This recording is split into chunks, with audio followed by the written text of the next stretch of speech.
السلام علیکم ورحمۃ اللہ وبرکاتہ۔ اللہم اغفر لی ورحمنی۔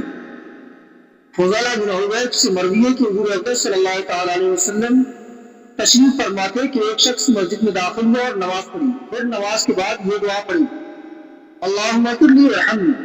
تو حضور نے فرمایا، اے نمازی تو نے جلدی کی، جب تو نماز پڑھے تو بیٹھ کر پہلے خدا کی حمد بجا لا اور ایسی کلمات سے جس کا وہ اہل ہے، اور مجھ پر درود پڑھ، پھر اس سے دعا کر۔ پھر اس کے بعد ایک دوسرے شخص نے نماز پڑھی، غالباً حضرت عبداللہ بن مسعود رضی اللہ تعالیٰ عنہ تھے، تو انہوں نے خدا کی حمد کی اور نبی صلی اللہ علیہ وسلم پر درود پڑھا۔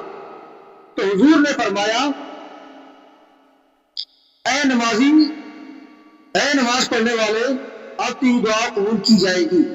تو اس سے معلوم یہ ہوا کہ جب کوئی دعا کرنی ہو تو پہلے حمد و صلوات کا ورد کرے، پھر کچھ مانگے، خصوصاً نماز کے بعد والی دعا میں گویا کہ یوں کہیں، الحمدللہ رب العالمین والصلاة والسلام علی سید المرسلین وعلی آلہ وصحبہ اجمعین۔ اس کے بعد جو مانگنا ہو وہ مانگے۔ تو دوستوں، اگر یہ ویڈیو اچھا لگا ہے تو لائک، کمنٹ کریں، شیئر کریں۔ بنے رہے ہمارے ساتھ، جلد حاضر ہوں گے اچھی تعلیمات اور معلومات کے ساتھ۔ تب تک کے لیے اجازت چاہتے ہیں، شکریہ۔